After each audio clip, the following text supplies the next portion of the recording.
Welcome back, people. It is episode 13 of season 6 of the Taxi Squad podcast. We got a fair amount of things to get into today. Before we do, like, follow, subscribe, tell your friend, maybe tell your mother. We got strange and unusual topics about people biting people. We also got strange and unusual topics about people with no arms or legs shooting people who throw cornhole. We have MLB opening night, a.k.a. day, the White Sox starting day roster, and our thoughts.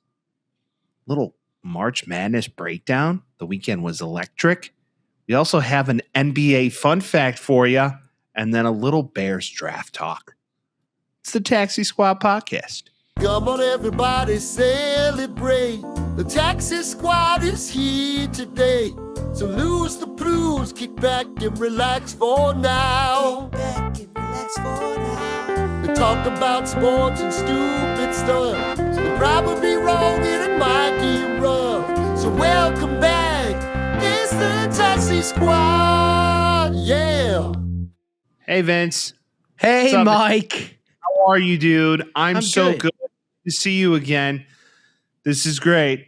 I'm not in a hotel room in Las Vegas, which is my favorite city of all time. Where would you rather be than in a hotel room at Las Vegas recording a podcast? That's what I'm saying. And you're playing empty stomach game right now. You're not even trying to go out in Las Vegas. You just want to get some food in you. Dude, I've been working a trade show all day. I haven't eaten a thing. But yeah, I'm good. I'm great. I'm so happy to be here. Happy holidays, Mike. Why is it a holiday? What holiday it's is opening it? day. It's opening day. Baseball. Why do I feel like opening day just keeps, like, when we were younger, it was always like the first week of April. Now it's like always really early. You're like, why are we doing this? Especially the Midwest teams. It's like, I'm sorry. I just let the madness end. Give these guys a week just to kick it or play more baseball in Arizona or wherever you're playing baseball. And then we'll start this thing fresh when you're going to be cold as fuck playing in April or late March in Chicago. Dude, if they played today, it's 65 and beautiful. Would have been the best day ever. Tomorrow, and then it gets cold again. So over the weekend, 36-degree baseball. Why not? Why not us? Why not us? But I'm with you. It should start next week. We'll get into it far more, but I have been to opening day baseball games where it is legitimately snowing. Or freezing rain. I've been to freezing rain ones, which is worse than snow is freezing rain. and then you question, should I just stay at home? Yes. The answer is I can eat a hot dog at home. I can boil hot dogs at home. They're delicious, regardless of where I eat them. So I can boil a hot dog at home, throw the game on, sit there in a little blankie, be a happy little guy. Oh, blankie. You know what I mean? Come on, hey. Snuggle up. I don't care how old you are. A blanket, dude? Oh, dude, I was doing it yesterday. I was snug as a bug in a rug, to be honest with you.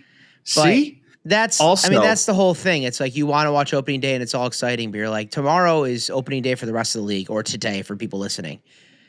Also, we got March Madness. It's like I'd much rather watch playoff college basketball than the first game of the season. I am John Crushing so hard right now, dude. I am basketballing so hard. Me too.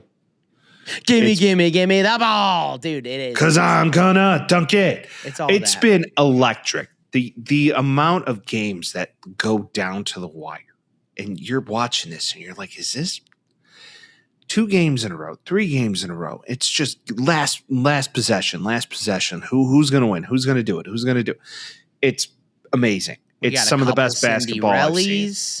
We're seeing a lot of the stars come out. Yeah. This has been one of the best tournaments I've watched in probably the last 4 years. I mean, the only reason I started watching the tournament was because of the podcast. So not regretting it. But truly, this is one of the best tournaments I've watched in a long time. I agree with you, and a lot of people do not follow that sentiment. A lot of people are like, NIL's ruining the sport. It's like, dude, to have this many close games, you still got a High Point, you still got a Texas, you still got an Iowa. It's not like you're losing any of that shit. Well, it's just and then Iowa beats the 1 seed. Like, what are we talking about? That's what I'm saying. People just crave the past for no reason. Come on. But I think we should go right into it because we ran into, quite possibly, the most insane headline of my entire life, Mike. And I didn't even find it. This is the most fucked up part of this whole scenario. Vince always tells me, oh, yeah, leave it to Mike to find the oddly sexual / fucked up. Mine's not sexual. No, it's just fucked up. Mine's murder. Murder. Let me just read this headline, and I'll give you guys all a second. Like, we tried recording the intro, and you're like, couldn't get what past murder? A professional cornhole player and quadruple amputee arrested for murder. Which, not laughing at them, but laughing at the concept of that happening when you do not have arms nor legs. He has no arms or legs. How'd he pull the trigger? I know, and he shot him. So, County Sheriff's Office in Maryland said Monday that a professional cornhole player who is also a quadruple amputee fatally shot a passenger in the front seat of a car when he was driving during an argument. Dayton James Weber, 27, was arrested and charged as a fugitive from the justice by police of the Albemarle County, Virginia, and Charles County Sheriff's Office said in a statement. I've seen videos of said person. Oh, you have videos? There is a video. I cannot find it now. I think it's getting scrubbed, but of him shooting someone? There's a video of him shooting a cornhole, which is sick. And he's got short, I don't know what the politically correct term is, but he's got little pieces on where his arms go. He can kind of put it in his armpit and toss it, and it's sick. And then another video came out with him. I think he was either hunting or doing target practice or something like that. He can shoot. Clearly he can. And he can. He may not have arms or legs, but he can shoot. Yes, I saw the most insane tweet of all time about what he's going to be used as in jail that I will not repeat on this podcast. But why? Is he going to be used as a little F doll, dude? Like a human flashlight, but the nice way. Which is bad too. Gross. This has been the words of Hobo Johnson. Gross. Yeah, that guy's the worst. This has been going around. It's last 3 days on the internet. So much so that I've had multiple people text me and they're like, "Well, Strange Unusual is taken care of this week," and I'm like, "Yeah, duh, we got it. We got you. Thank you." How? Okay. So you're driving along. Clearly, he got they were like, yeah, you can't fucking grab spoons. And then he was like, what'd you say? How was he driving? Once again, there's so many gaps in this story. I can't even figure it out. But he's like, yo, yeah, you say I can't grab a spoon. Watch me grab this piece. Pow. Pow. And just boom, you're dead. And I'm just lost. I'm so lost. How completely? The where was this done? Where was this? This was done in Albemarle County, Virginia. Okay. Well, have they done an investigation? Did they find his DNA on the gun?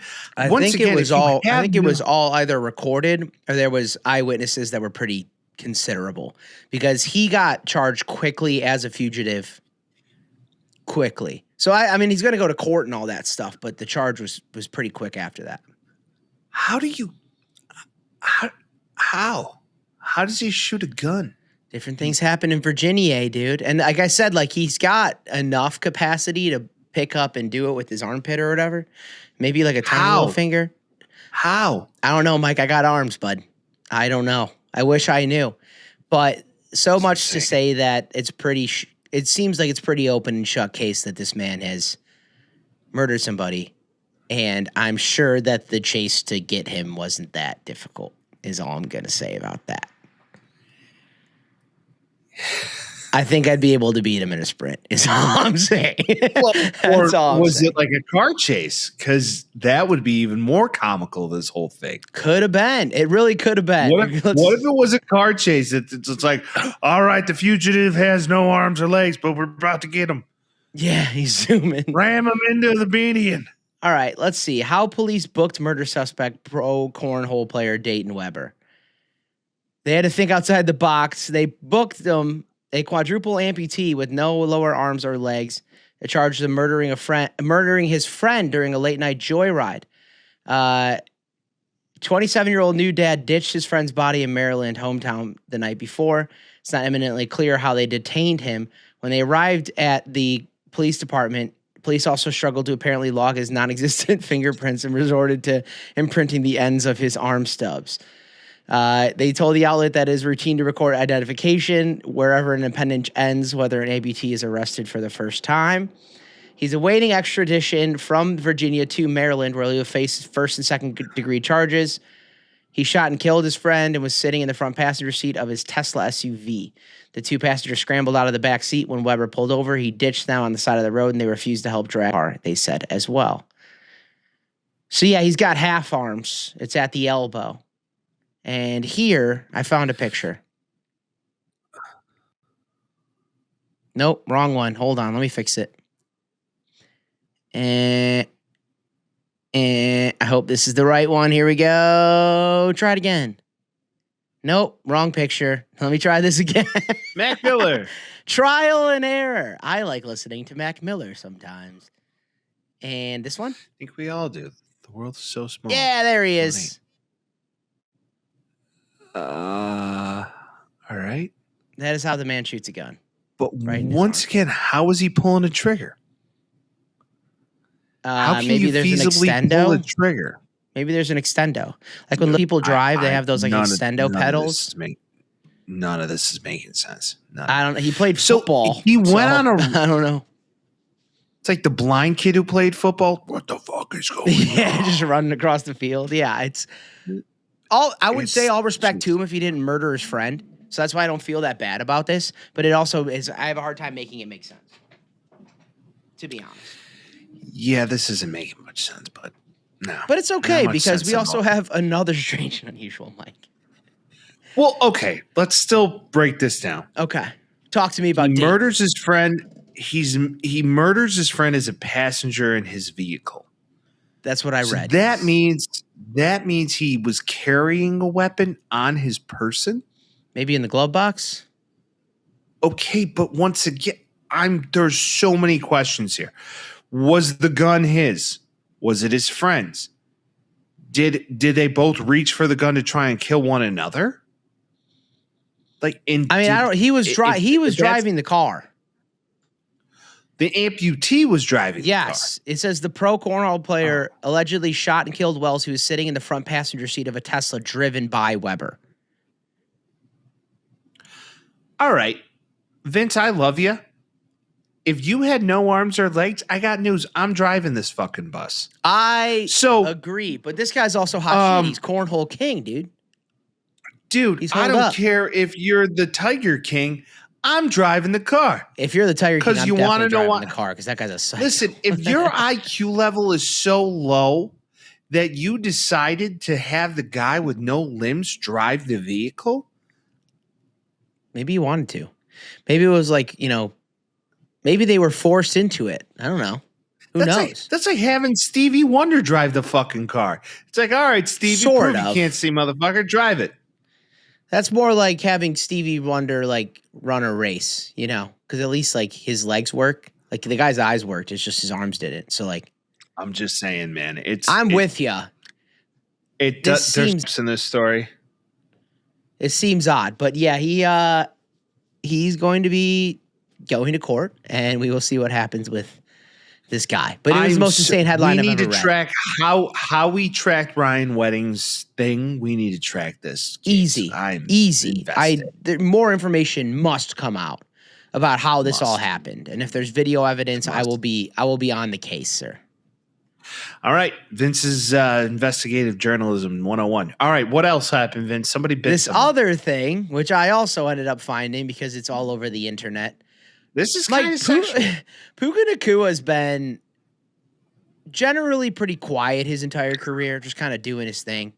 This Totes. summer for Sir Puka, or not summer, this off season so far for Sir Puka has been wild. He's been up to some shenanigans. He's in dating pools across the entire area of Los Angeles. Everybody's kind of getting behind it. Puke Nakua is now being accused of making anti-Semitic comments and biting a girl in Los Angeles. The alleged Bitter? victim claims that Puka said F all the Jews during a dinner and later bit her on her left shoulder, breaking skin. Puka denies the woman's claim and that he made anti-Semitic comments, but says biting was her horseplay. So he did not deny biting her. So he bit her in a fun way, like haha. She likes being bit, is what I assume. That's her like masochism, I believe. Every now and again, a little bite, a little, little. Sure, I won't yuck your young. I'm in no maybe a little nibble on the earlobe. Yeah, a little nibble on the earlobe, dude. I agree, but like nibble on an earlobe. I don't know if she's trying to extort something out of him. Nibble on an earlobe and biting her shoulder to leave teeth marks is two different things, though. Very true. He looks like he took a bite, ready to break skin, like he's chomping into his steak. He denies all of this. He's been in the news for dating a bunch of people this off season, and I guess all power to him. He is a hot shit wide receiver, and that's what hot shit wide receivers do. But yeah, if you're the Rams, you gotta kind of be like, what's going on, Puka? What do you think, they're gonna get rid of him? No, but more just like, all right, cool off, Antonio Brown, excuse me. I don't know listen, the man does get after it on the field. I mean, he does lay his body on the line. I just think he's young, wild, and just kind of a crazy little guy. Young, wild, and like a vampire. Maybe, I don't know if he's a vampire, but maybe. She's into the biting. So did he break skin, I guess? Yes, she said that he broke skin, and there's a picture of it, too. Ooh, what do we got? Show it. Let me pull it. Here, Jamie, we need a producer. Jamie, put that up on the screen, please. I would love a producer who would make this. If someone could just do all this for me. If you're a producer, Taxi Squad podcast, we'd love to talk to you. Call us. And show. There's the bite. Oh. And that's on the shoulder? Yes, on the shoulder. That's on the shoulder. Looks like it. I don't know where that would be on the garment, but it looks like it's above the shoulder blade if I'm looking at it correctly. Okay. So, I mean, that just looks like I'm looking at the moon there, so who knows the credibility of all this? It's a white picture. Why is it black and white? I don't know. It's all alleged. Who knows? Yeah, show but it. He redness. didn't deny the bite. He said, yeah, I did that. She's into that shit. Well, but I also didn't say, fuck all the J's, Well, that's where the line, I guess, gets crossed. And, she can't prove it. And also, why would she be saying this if she doesn't want to, that's not a lawsuit offense. Well, what? There was a whole thing where he did the dance in the end zone with the dreidel during Hanukkah time, and that was a big thing, and everybody was like, "Oh, he's anti-Semitic." Pick a side, and then right? maybe he was getting attacked so much that he's staunchly on the anti-Semitic side now.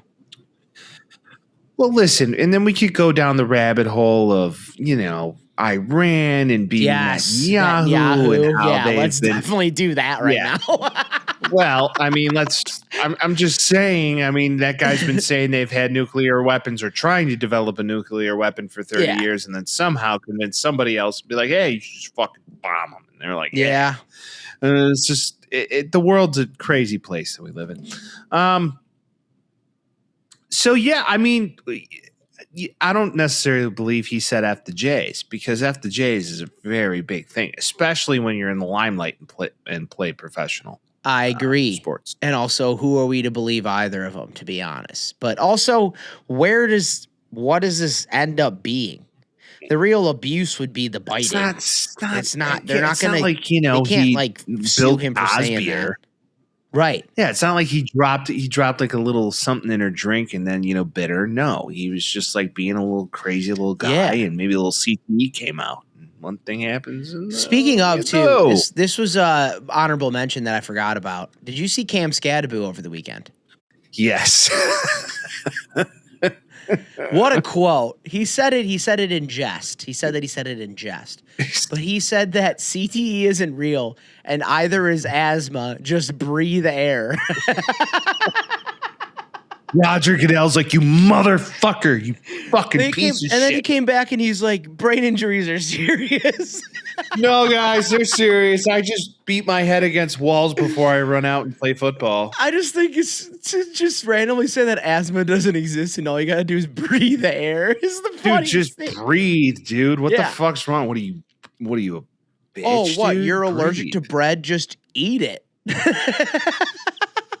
Oh, yeah, you have celiacs, dude? Just eat the sourdough, pussy. Right. Like, what's what- up with you? Why don't you just do that? Yeah. Like, Dude, why don't you do it, dude? Stop being such a square. he's the best. Just to have him come out and be like, head injuries are serious, and I said it kind of in jest and I was joking and all that. And I was like, Kind of, eh? Yeah. just breathe air, Mike. Just breathe, Vince. Breathe. Gotta breathe, babe. I'm gonna say that forever. But yeah, those are all the wild things going on in sports. Now, The world's crazy. How about the guy who? Oh, No, go ahead. how about that new coach in basketball who said, "If you don't know if I am good at recruiting, look at my wife." Which, yeah, Okay, she's pretty. now, okay. Inherently, I'm going to judge it. Sure. I'm going to be like, how hot? Oh, okay, she's hot. Don't get me wrong. She's good looking. Yeah. She's attractive. I'm not going to say she's not. And granted, he kind of looks like a shoe, so I guess it makes sense. He looks a bit like a lineman. Yeah. Yeah, that's fine. But hey, linemen's pull. All right, linemen's pull tail. Yep. Not saying that because you're a lineman doesn't mean. I mean, he did say it kind of as like a tongue in cheek thing. It wasn't like he was really like. It's a different thing. Well, if you want to know if I recruit, look at my wife. Okay, dude, maybe you got a hammer. You know, He could. Are they going to bring that up? He could He just ain't have an short. absolute He beast. looks like he formerly played it could- basketball and then put on those pounds. It could be like this. That's you true. know? You Could just be have water Coke bottle. can. Got a friend that calls himself Pop Can for that exact reason. See? So I'm just saying, just throwing it out there. It's another strange and unusual day. I mean, good for him. Hey, and if it gets him out there, if I heard my coach say that, I'd be like, hell Hey. yeah, coach. Hell yeah, coach. I Don't love a pull coach out. that loves his wife, dude. I mean, yeah, man. Love your wife always. I love my wife. Shout out to wife. She's smoking us in her bracket. She is smoking us. But if you have opinions on biting shoulders or having hot wives or quadruple amputees shooting their friends in their passenger seat, we have an option for you, and it's called Air It Out. And you could call us and leave us a voicemail. We will play it live on the show. 312-725-2107. Give us a ring. That is 312-725-2107. Save it as a contact and just call it when you got thoughts. Call it. You don't even have to say your name. Air it We'll out. leave you anonymous, dude. We'll never dox you. No way. Say my name. Beyonce. When no one is around you. Say, baby, I love you. If Call you Air It ain't Out. running game, no. That boy can sing. All right, Vince. Well, it's MLB opening day, and I'm super excited. It's not really, but it's opening night, and it's cold, and nobody wants to play the game right now. They want to be in Arizona or Florida, and they're I playing. think it's fine. I think baseball. it's fine where they were playing it, though. I think they were playing it in San Fran. Yeah, but it's going to be a little chilly, and do you take it seriously? The first But day of the we look- year, yeah, you do. Okay. Well, if we're going to look at this, spring training ends. I had the spring training game after the weekend prior, which kind of makes me a little sad. I kind of wish I would have. But then again, they don't play starters that first week. So Not you're at kinda all. like, well, do you? No. So the starters kind of just like, we're going to go back to wherever we go to get ready for the season. And we're just going to let the young guys get their reps. And that's fine. But if we're looking at opening day, which technically was today, the New York beat the San Francisco Giants 7-0. They did. It premiered on Netflix, and Of course people it have did, opinions because money. because it's always going to be on Netflix. Did you see the score bug, Mike? There's a what? You know the score bug on the corner that tells you the inning and the outs and the score and all that shit? Yeah. This is what it looks like.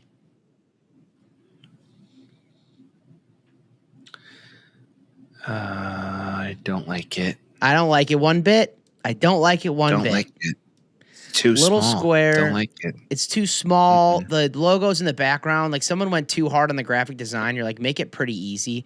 On the right there, you'll see somebody with the Adam Sandler saying lame, and I cannot agree more with that. Lame. Don't care for I don't it. disagree. Also, Nope, not a angle, the angle for the game above the pitcher was foggy the entire time. And it's like, what are we doing? It's no longer spring training. Like, what are we doing? Well, Netflix has historically dropped the ball when it comes to, no pun intended, when it comes to their broadcasts, even of football and now baseball and boxing. It kind of sucked too. Yeah, boxing kind of sucked too. There's no doubt about it. Well, you just love to see baseball back, right? And I really just feel for these guys because tomorrow they're about to play baseball in really shitty weather. That sucks. I hope they're know. okay. I hope they're okay. Do you think hopefully they can get massages after the game and go into their fucking multi-million-dollar houses with their beautiful wives and not all of them. Okay. Some of these guys are on the bubble, right? Some of these guys are pre-wives. No, that's a dream of theirs. I get that it sucks and it shouldn't start right now, but also I'm not gonna shed a tear for Pete Crow Armstrong. Listen, I'm not shedding a tear. Shout out to Pete Crow Armstrong getting paid. Amazing contract, bag. yeah. Yeah, good for him. You love to see it. Young man get paid, doing what he loves. You will never guess what Aaron Judge did tonight. Hit a home run. 4 Ks, 4 strikeouts. Last year, he had 0 games of strikeouts. I'm starting to believe, based on the World Baseball Classic and now in the first game, that he's only going to strike out for the rest of eternity. He's Frank Thomas. He is like minus Frank Thomas almost hitting 60 plus, which he did a couple times, actually. Yeah. Frank Thomas is a monster. Yeah. So is Aaron Judge. But Frank Thomas is Aaron Judge. Aaron Judge is Frank Thomas. I see what your comparison is, but Frank Thomas isn't in right field with a cannon, and Frank Thomas doesn't hit as many doubles as Aaron Judge does either, though. I understand that Frank Thomas isn't the necessary. I mean, Aaron Judge is a more complete player, but hitting-wise, it's very similar. Yes. There it is. That's what I'm trying to say. But hitting-wise, he's Frank Thomas. But last year, he didn't have any 4 strikeout games. Well, there's a first for everything, buddy. Are we about to see something this year where Aaron Judge is on that downfall? Well, if he's on the downfall, man, you just trade him because fuck it. They can't. He's captain. I don't think they're allowed to. I know. It's the lamest shit in all sports. How do we recreate Derek Jeter again? I don't know. They wanted to make him Derek Jeter because he won an MVP, and you're like, oh, that's great, but I'm pretty sure you're supposed to do that when you win a World Series. I don't think the Yankees give a shit about their MVPs. I think they care about the World Series.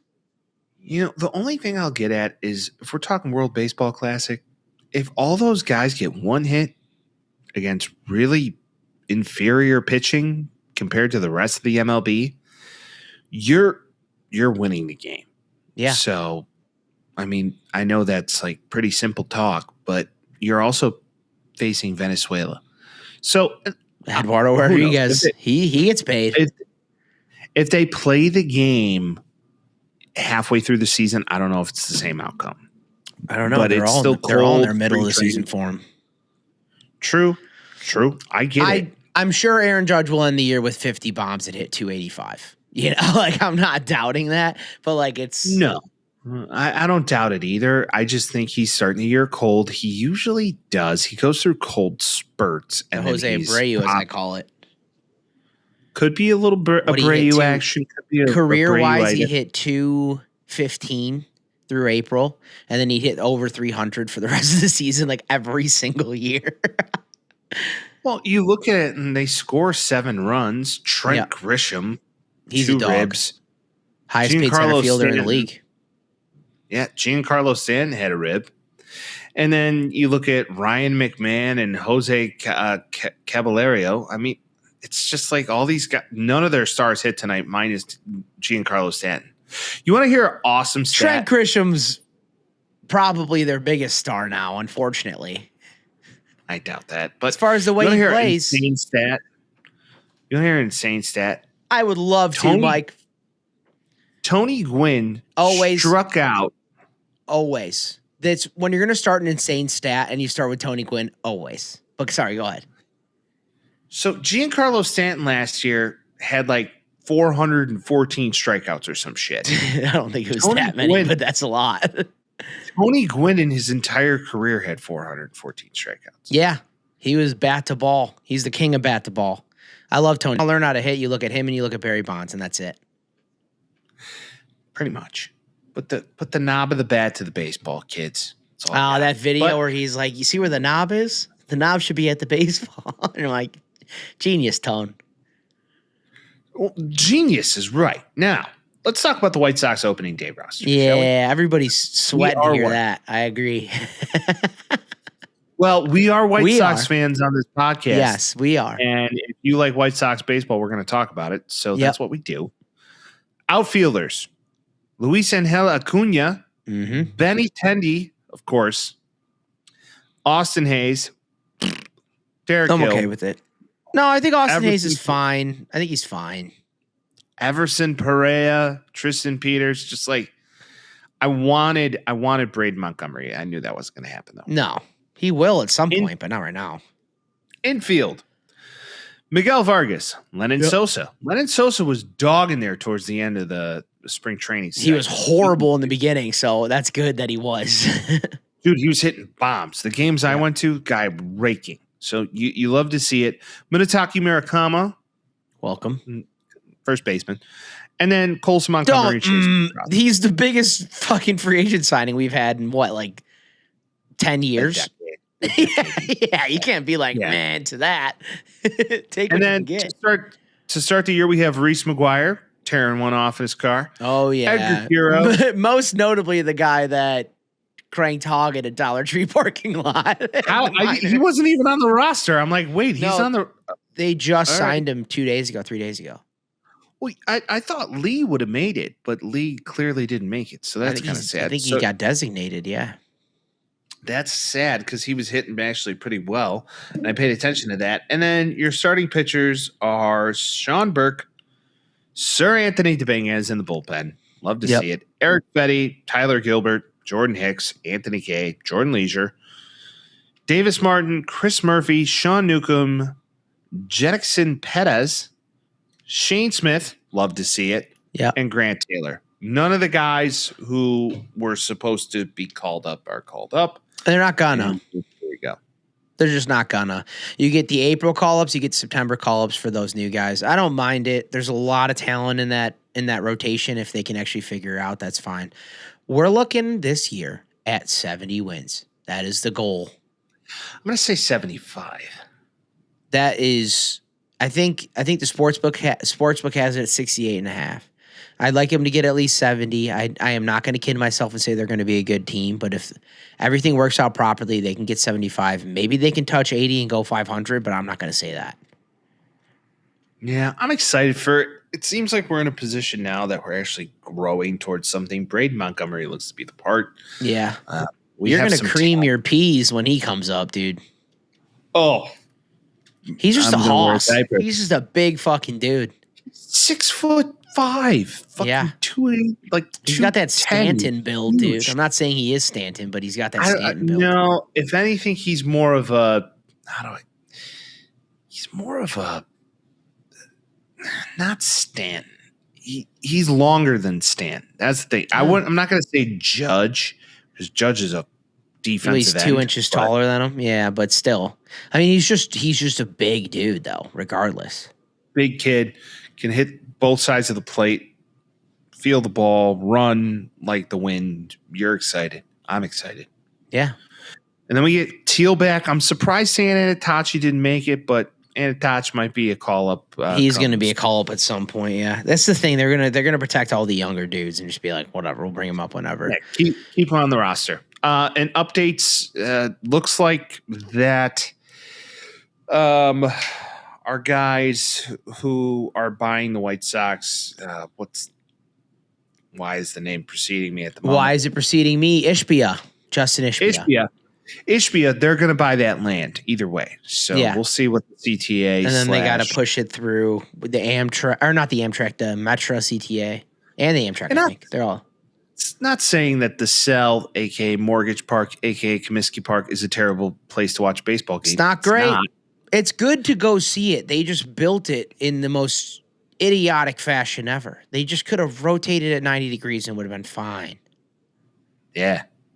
They just built it towards a highway in the south side with no fucking buildings to have a background. Nothing. I think it'd be sweet if the Fire... 94. You make an entertainment district with the Fire and the White Sox across the river. You make a little bridge there. It's going to be all happy-go-lucky and amazing. That is the best case scenario. Will it happen? Who knows? True. But that's the best case scenario. That's what I would prefer to see happen. And also make it just closer to the loop. That's fun. I know it's part of that neighborhood, but come on. Yeah. Think about it. If you go from South Loop to West Loop and do it, and it'd be great times. I agree. I'd go down there just for fun, even if the Sox aren't playing. But I would say I'd go to more games. But I mean, last time the Sox were decently good, I think I went to 45 of the 82 games that year. So I think most I've been to in a year. I mean, we went to a lot together. I would say I'm close to 20 plus in a season. But it's easier for me though because training go. Yeah, I just skip down, hop on the train, I get there in 25 minutes, and I spend $12 on a seat and whatever. Life's good. Well, that's a little baseball talk. Baby. Welcome back. Let's go. Well, Vince, we don't know a lot about college basketball. To prove that, I don't even think that's my wife. That we don't know. It's so unpredictable that acting like you know anything is a fool's errand. Meanwhile, my wife, a.k.a. Kai Reed, a.k.a. Kai Stass, a.k.a. future mother of my children, is cooking us right now. Or cooked us at least for the first half. She was 97% at one point. She was. She's only 10 points away from me, and you're only 10 points away from me. So we're in the middle. I'm in the middle there. You're in last, but it's pretty close regardless.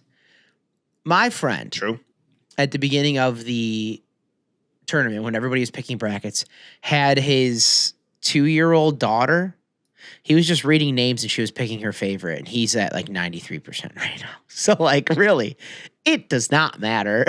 We don't know. If you think you know, you don't know. Yeah. And then I think Iowa busted the last perfect bracket. High Point busted about 50% of the brackets in the entire US. You're never going to, it's impossible to have, what is it? 64 teams. And then there's 64. Mm-hmm. How does that math work? It's 64 teams and then multiply it by 64 because there's that many different possibilities, or maybe more. Who knows? It's insane. It's completely impossible to do. You have less than a 1% chance of getting it. That's really what it is. Yeah, there are 0 perfect brackets left. Fun facts. The weekend was electric. Yeah. Some very good games and some Cinderellas too, which you love to see. We don't have a ton this year. Most years you don't, but you have enough to make you feel okay, that team could potentially go. Our Cinderellas are High Point until they lost, who was very fun. But then they went up against a juggernaut and only lost to him by 6. So good on them. They're Iowa, who hasn't been to the Sweet 16 in I think the entire time of Fran McCaffrey's tenure until they switched over this year. 1999. Yeah. Okay. So even so, 20 plus years. And then the one fucking year, Mike, the one goddamn year. I've done this the last 3 years we've done this. God dang. Excuse me. Excuse my freaking language. I pick, if you guys haven't been listening to this, I pick Texas every year. Every year. Because I had something just... orange team, dude. Give me Texas. But it was also KD was so fun on Texas, so I've just been taking them for years. This year, I'm all right, there's no way. They're a playing team. They might make it in. There's no way I'm picking them. Fucking Texas is in the Sweet 16. Do I think they're going to beat Purdue? No.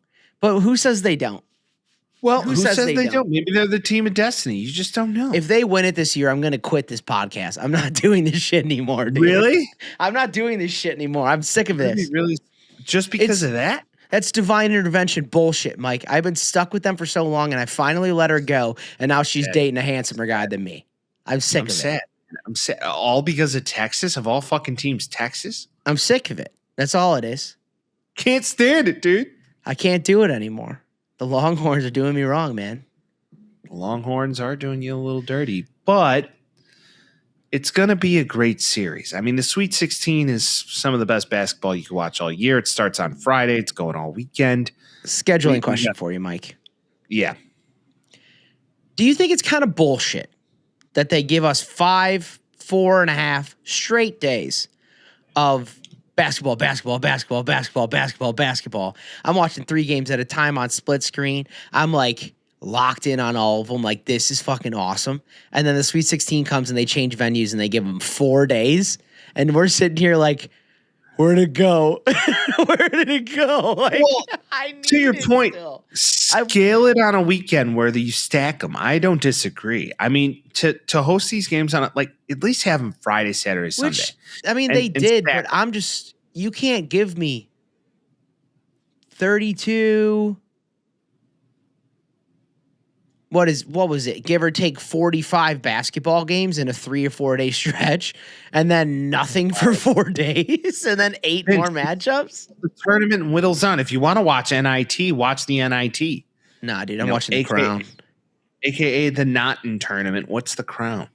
Remember last year we went over it a little bit. They introduced a new tournament in Vegas called the Crown. DePaul played in it. That's what I brought it up. Are they doing it now? They're doing it. I think it's after this tournament ends.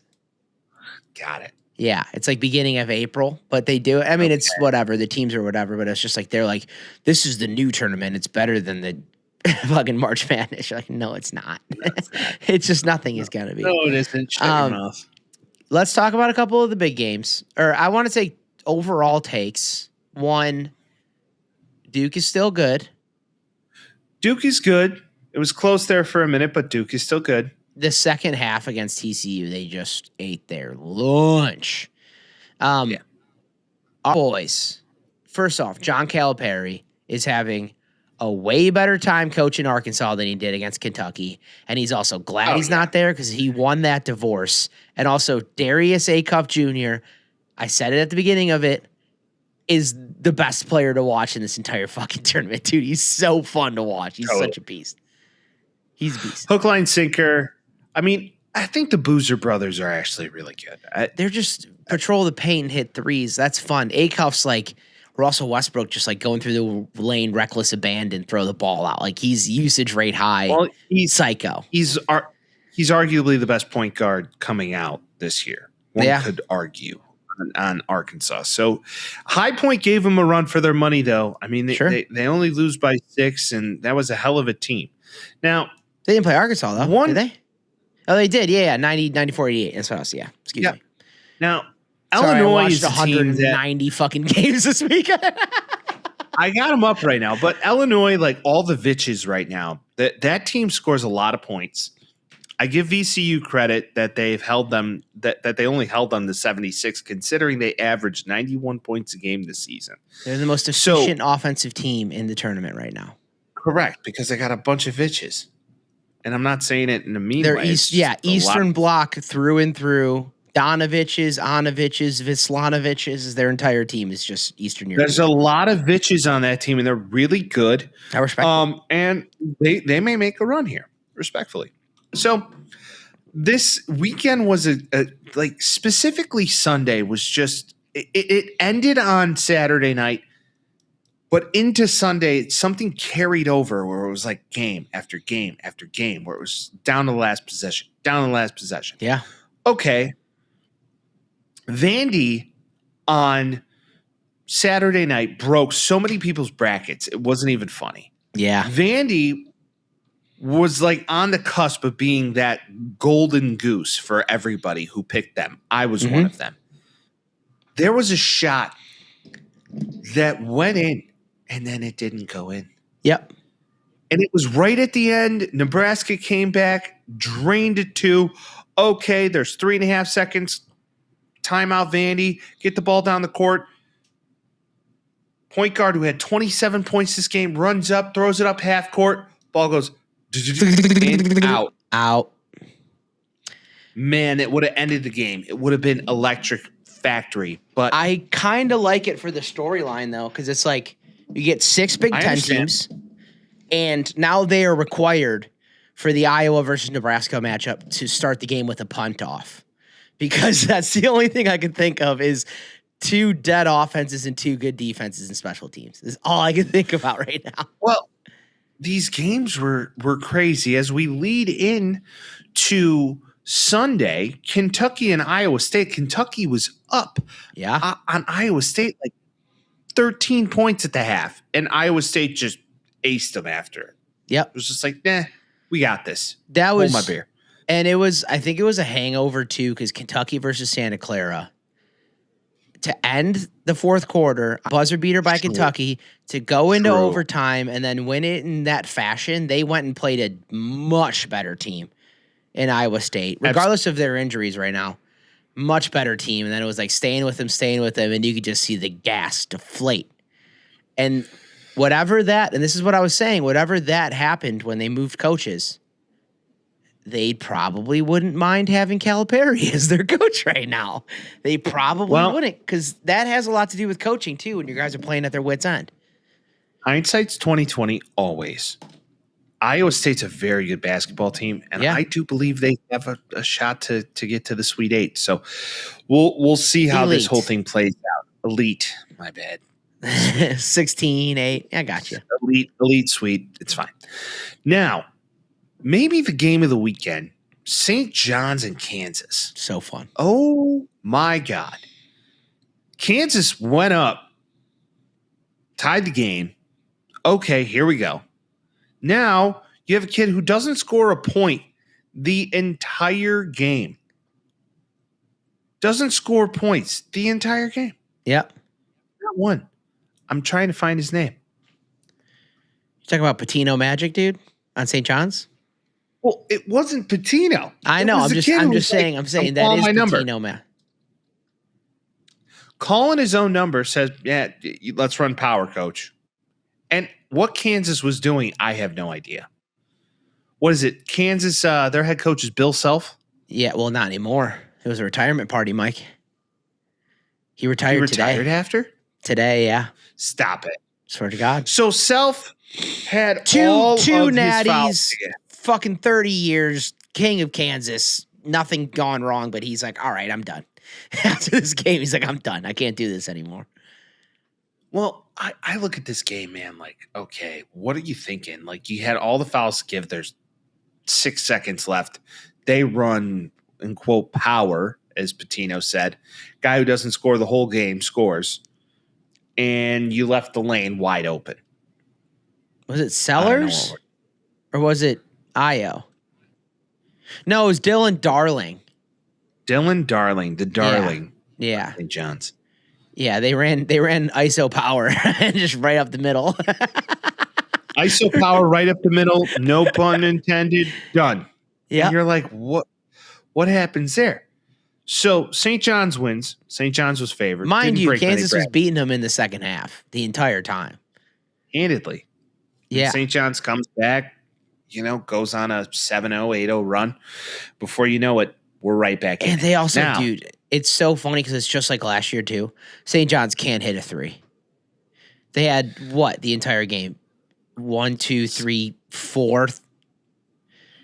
Outside of Bryce Hopkins, they had 4 threes for the rest of their team. They're just like a play defense, get in the lane, and then give the ball to Bryce Hopkins.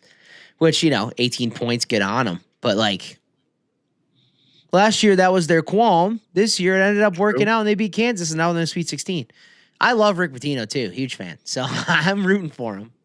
I'm rooting for St. Did you take him to win? This weekend took Arkansas to win.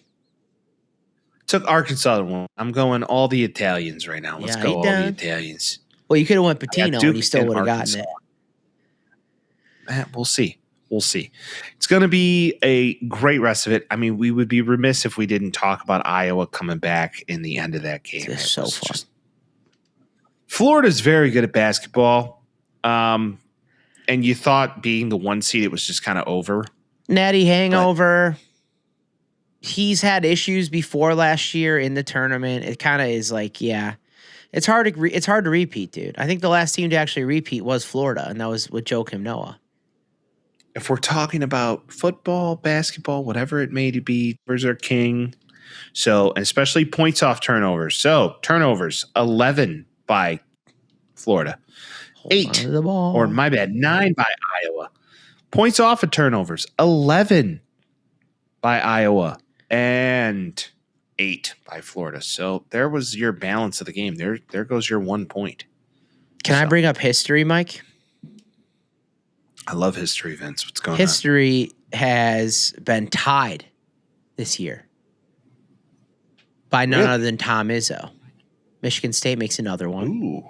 Michigan State in the He Sweet sounds 16 game. tired. He sounds that He man always sounds has, exhausted. though. He's always been like, let me tell you something about these guys. They go out there and they play. And you're like, what happened? Well, yeah, but he just sounds deflated, exhausted all the How terms. old is he? 73? Old enough?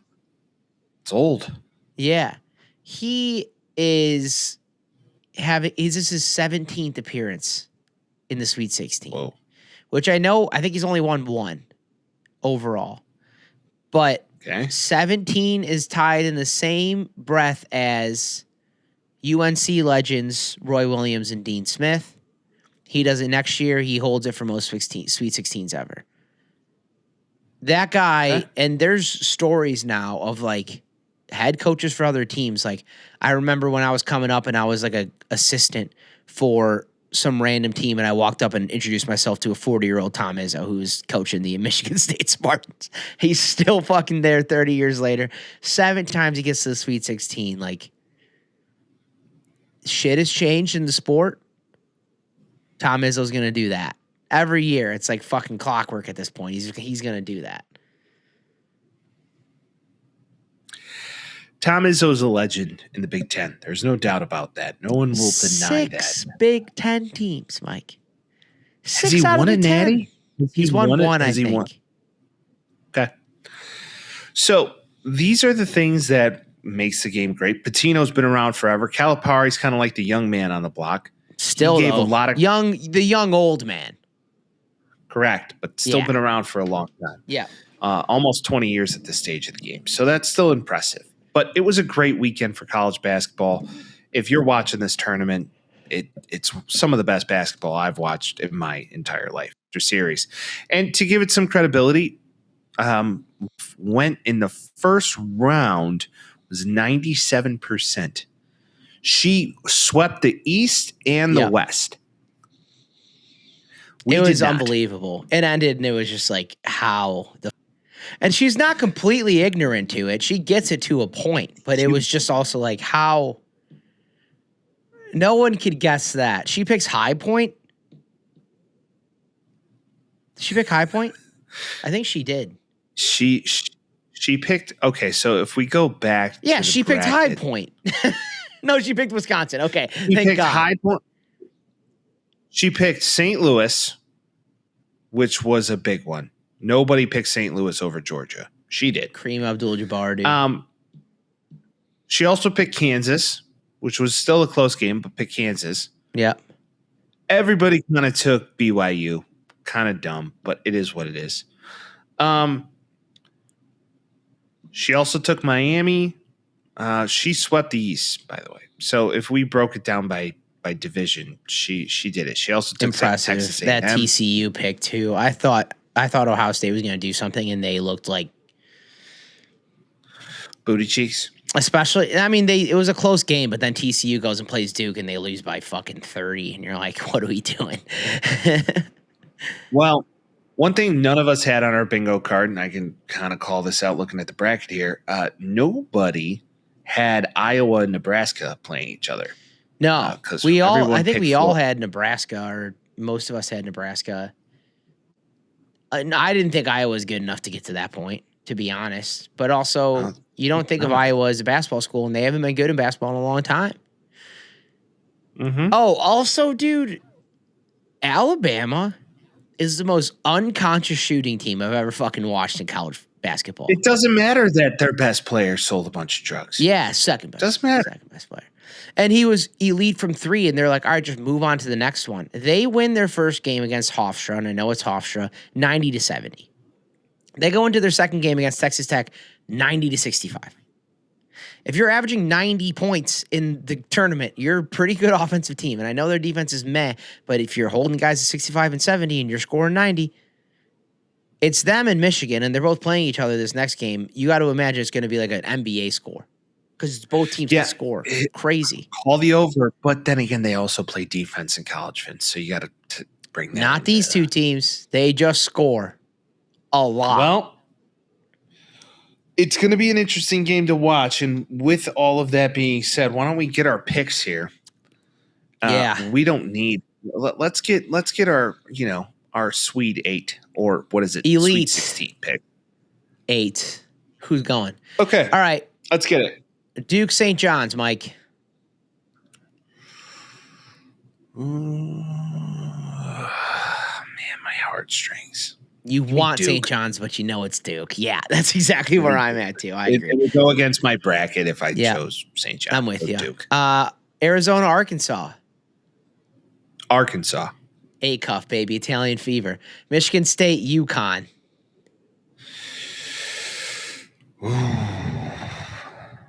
2-3 Friday night. Give me UConn. I like UConn, too. Texas, Purdue. It ends. Purdue. You got to pick Purdue. I don't.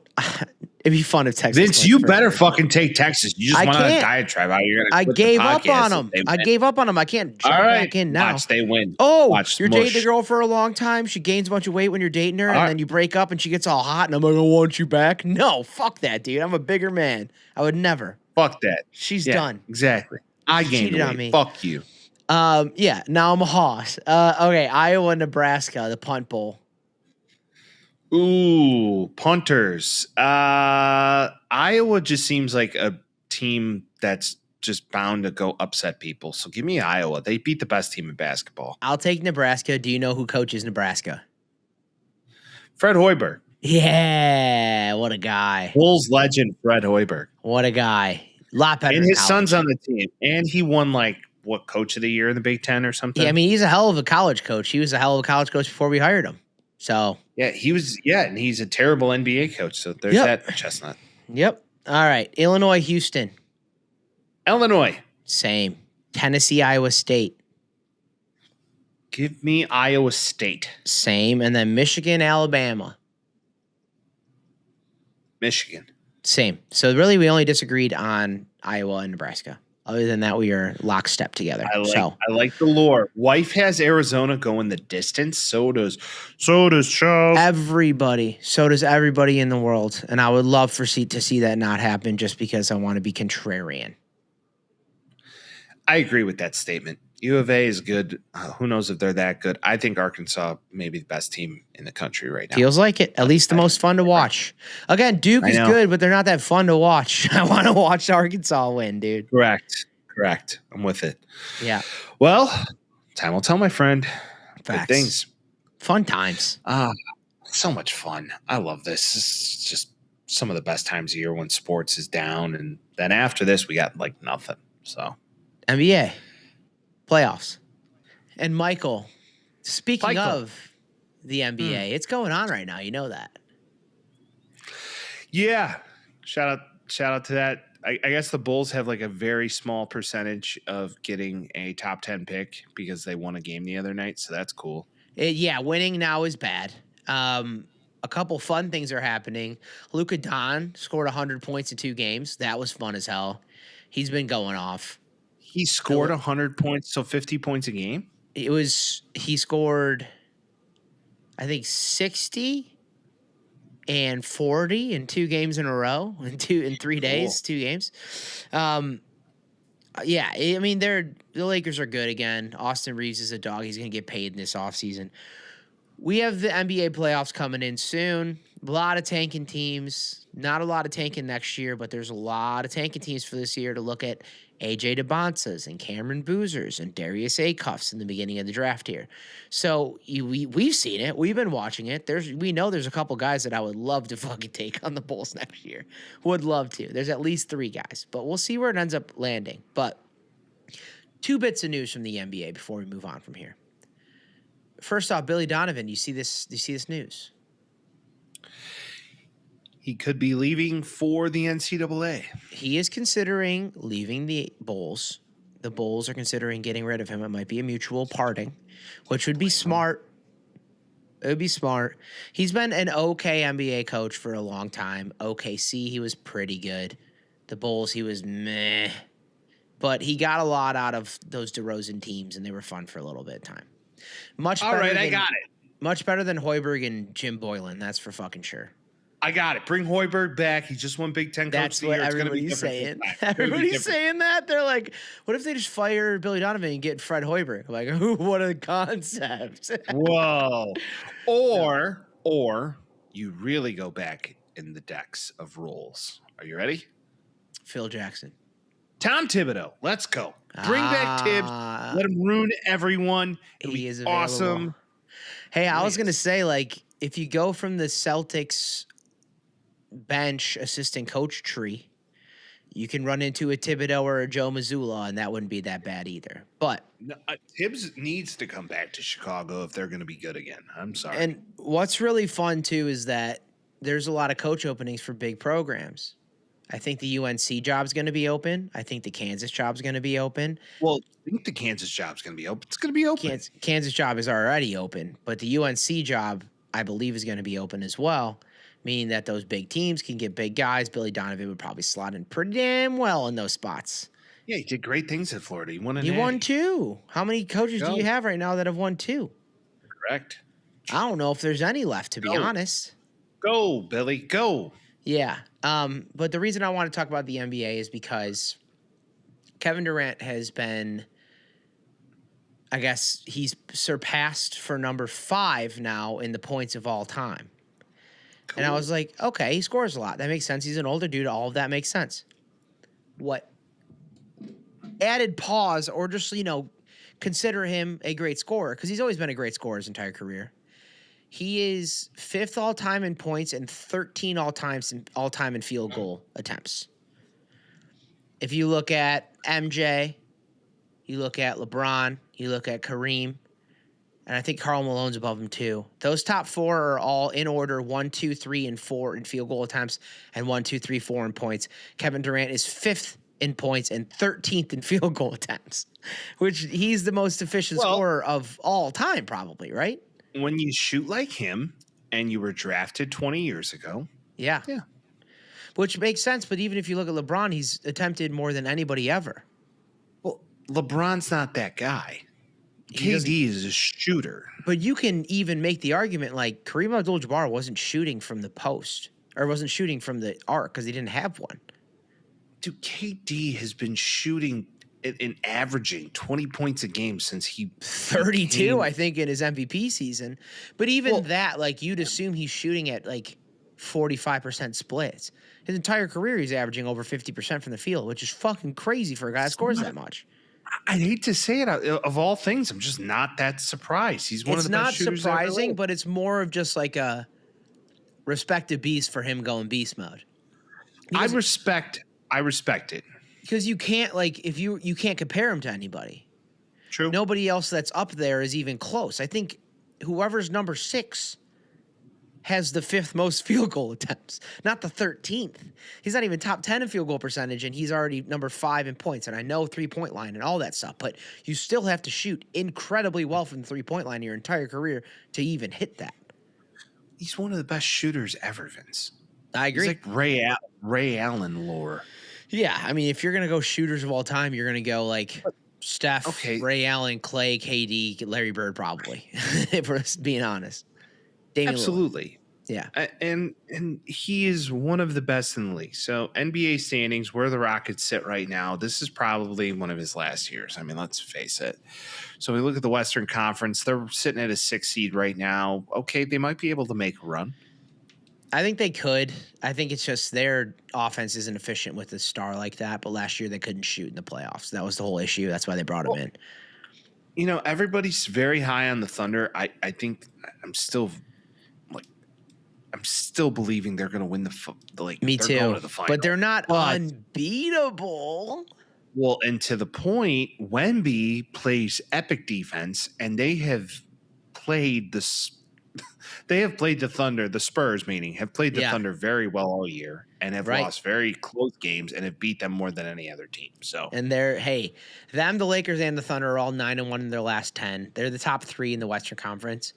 If anybody's going to beat the Thunder, it has to be the Spurs.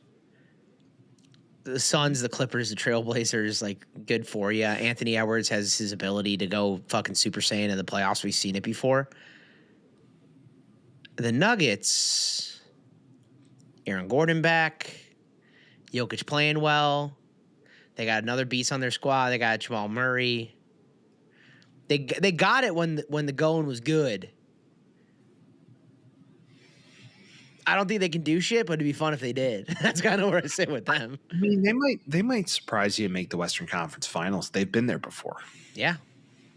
I mean, they won the whole fucking thing like 3 years ago. So it's always now the possible. real question: if we jump to the East, does Tatum come back and surprise everyone? I doubt it. He already did. What? He's been playing for 3 weeks, 2 weeks, Mike. And he's been fucking good, and the Celtics are fucking good, dude. It's wild. It is. We did it. And Cade Cunningham is out for the foreseeable future because he got a collapsed lung because someone landed on him in a game, which is brutal for the Pistons. Pistons. Is it too bad? Like, is it too early to say that might be a little too fast to bring back Tatum? I don't know. It doesn't seem like it. His first game back, he almost had triple-double. He went psycho. It's now that Cade was out, I think, for like 6 weeks, and that was like a week and a half ago. So we're looking at maybe the second or third round. They have to get all the way there before he gets back. The Knicks, I don't know if I believe in them as far as longevity. James Harden can't play in the East is wide open, but now it's the Celtics to win. And I don't know if the East is wide open. I think the Celtics and the Pistons. That's but your. If the Pistons don't have Cade, then what are you gonna do? That's like they'll have him back in weeks, and then before you know it, we're in 5 weeks, and already won. They can lose round one.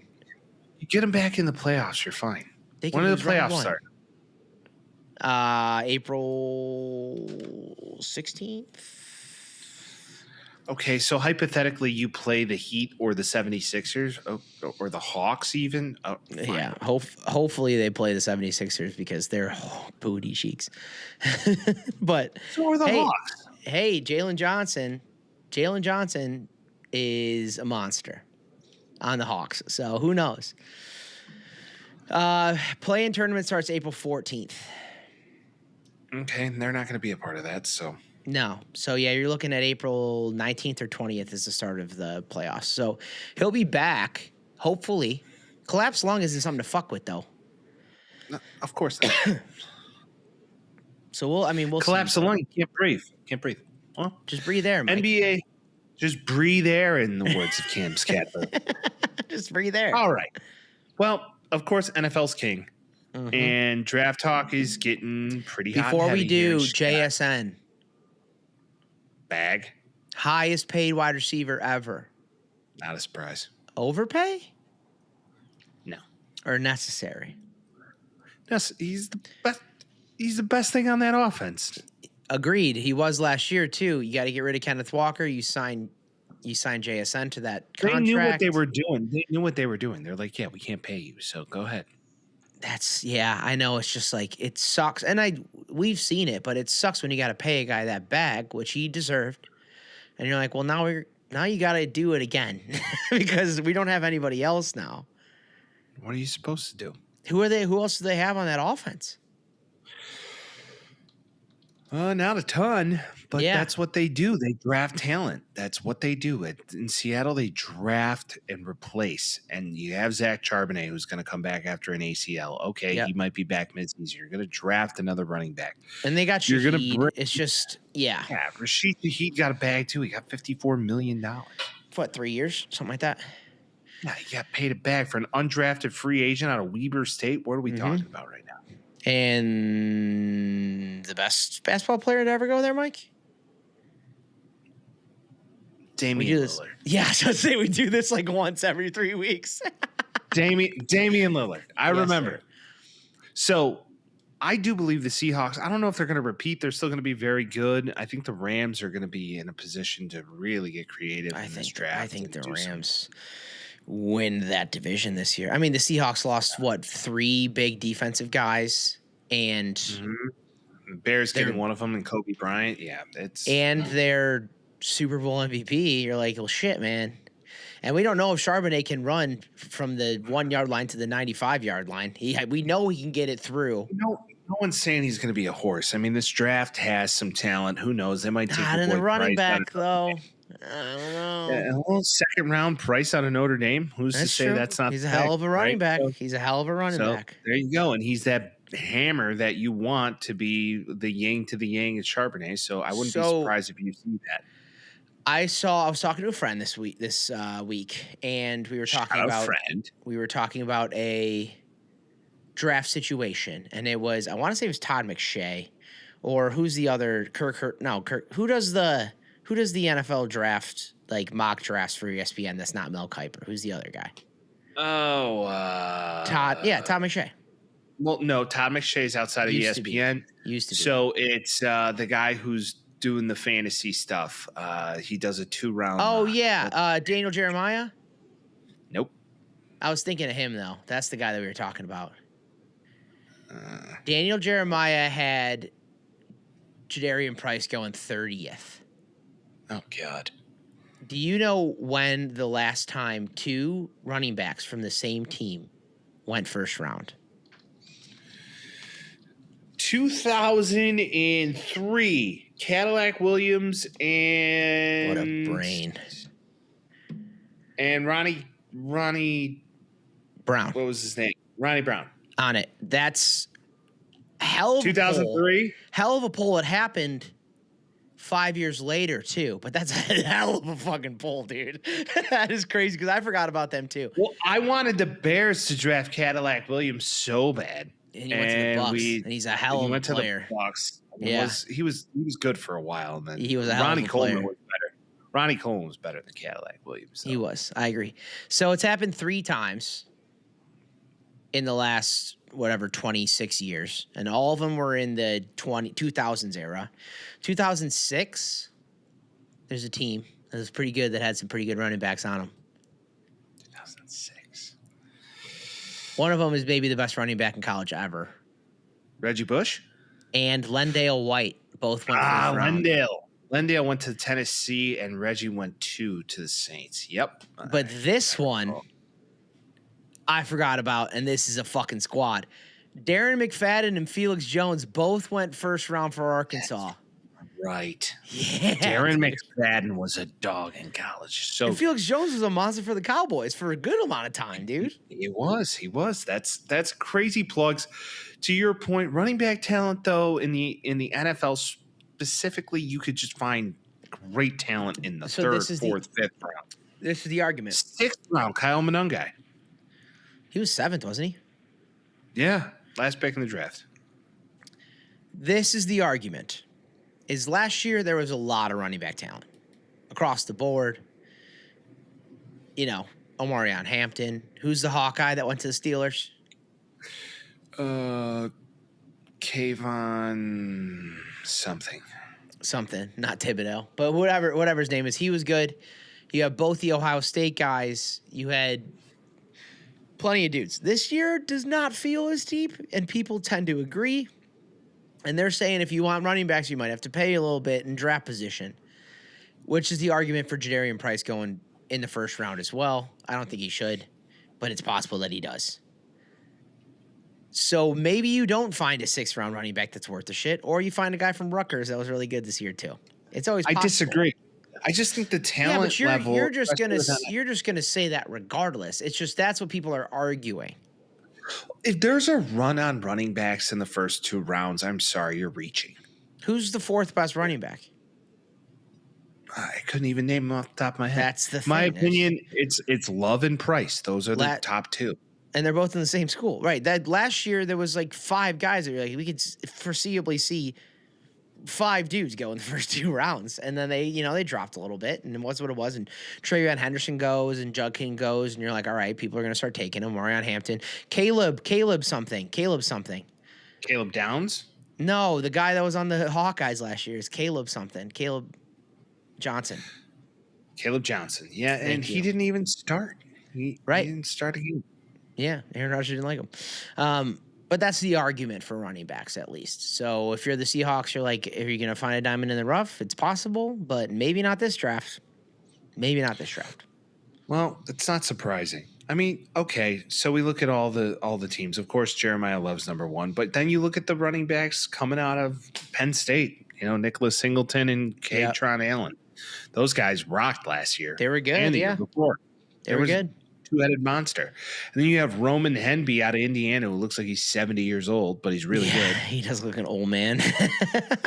Mike Washington out of Arkansas ran like a 4.3 140. Guy's the fastest running back in the draft. So there's some talent here. It's just how far do you want to go? Yeah. And that's the thing. It's not as deep as it was last year is the argument. So, well, it's not like quarterbacks. Quarterback talents, like they're saying Ty Simpson's going to go in the first round. That's insane. I think I've seen mocks say, "Oh, Pittsburgh's going to draft." You're going to draft a guy who maybe is a backup, and Tyler Shuck is out here, fucking second round. Right, pick. But that was the argument when he got drafted. Everybody's like, "Why the fuck would you draft him that high? Shedur's still on the board. I'd rather have Tyler Shuck now than Shedur Sanders." Fair enough. It just depends on what you value in the coaching and all of it. Quarterback talent's a little bit different. Now, let's talk about our Chicago Bears, shall we? Let's do it. Now, Vince, I don't necessarily see a run for running backs in the first round, but what I do see for the Bears, fuck no. Don't even draft a running back. No, please, for the love of God, don't. But meaning in general, I don't see a run for running backs in the first round. I just don't. Now, what I do see a run of is edge talent, which there's an abundance of, and safety talent. That's what everybody's saying, and they better fucking stick to it. Well, you look at Caleb Downs, Dylan Thieneman, Emmanuel McNeil-Warren, Bud Clark. Some big names coming out this year. Downs especially is going at the top position. 12.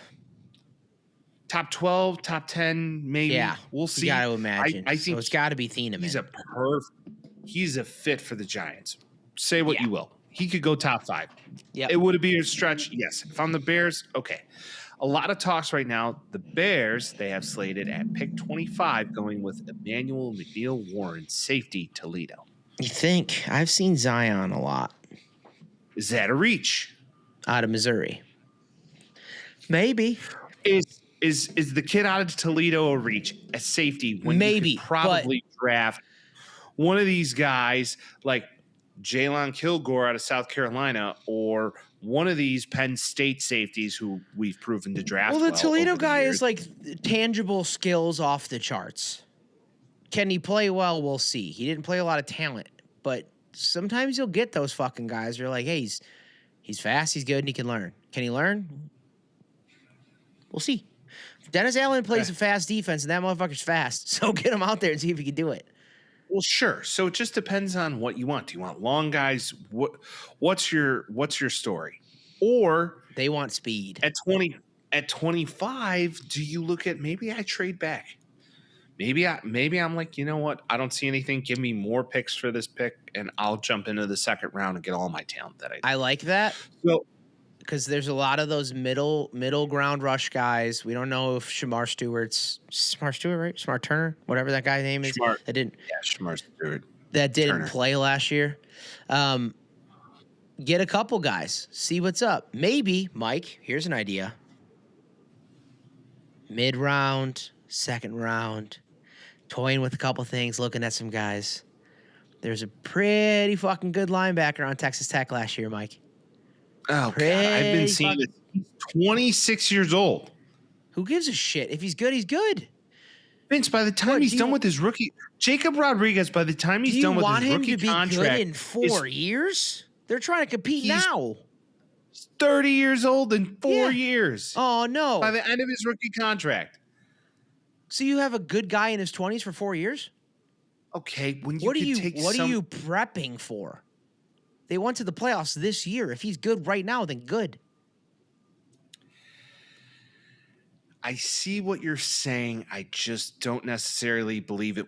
I would go 2 edge rushers before I decided to take Jacob Rodriguez. They trade the first. They get 2 seconds back. Why are you drafting an off-ball linebacker in the second round? Because we didn't fucking have one for 6 weeks last year. I get it, but you can let him walk. We didn't have a defense period last year. I agree. No, I saw a list on an interview with Kobe Bryant the other day. The Bears, for every foreseeable defensive stat, was top 10. And I was like, this is a fucking bullshit ass stat that they're pulling out there. It's not a top 10 defense. It was not at all. And that's why we were losing guys. People were like, what are they doing? They're getting rid of their guys. It's like, we weren't good last year from the defensive side. No. We didn't have a pass rush. I think Jacob Rodriguez is a good pick. And I think they're going to be competing now. And if he can play well right off the bat, because that's the thing. You're not going to wait for him to be 30 to be good. He should be good right off the bat.